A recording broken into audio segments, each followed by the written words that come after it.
Churchill dit un jour « Nous donnons une forme à nos édifices, puis ce sont eux qui nous forment. »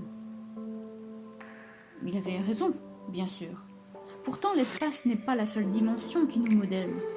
Le temps aussi nous modèle.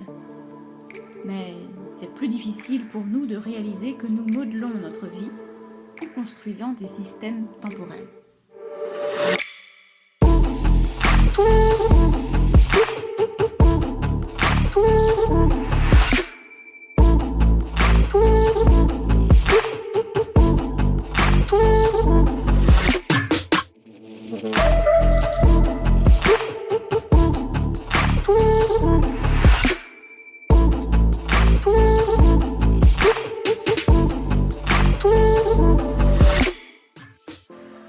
Dans toutes les langues occidentales, le temps est traité comme un flux continu composé d'un passé, un présent et un futur.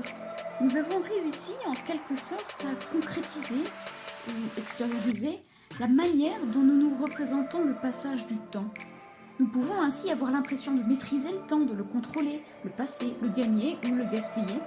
Ainsi, le processus du temps qui passe nous semble réel et tangible parce que nous pouvons lui attacher une valeur numérique.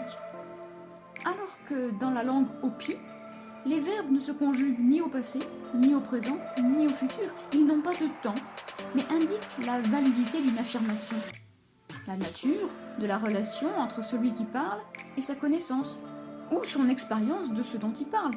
Quand un Hopi dit « il a plu cette nuit », l'auditeur sait comment cet interlocuteur Hopi a su qu'il avait plu.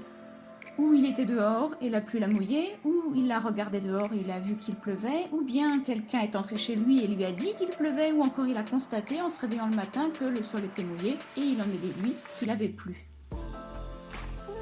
Vivre, comme les Hopis, dans un éternel présent, et vivre le maintenant, ne donne pas l'impression que le temps soit un implacable tyran, ni qu'il soit assimilé à l'argent ou au progrès, comme il l'est en Occident.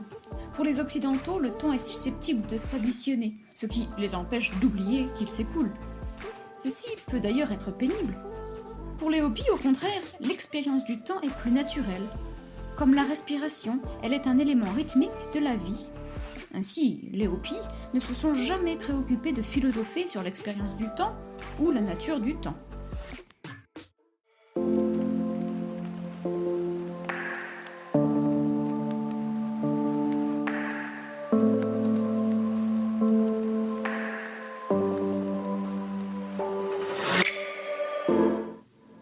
Les Occidentaux sont préoccupés de définir le temps.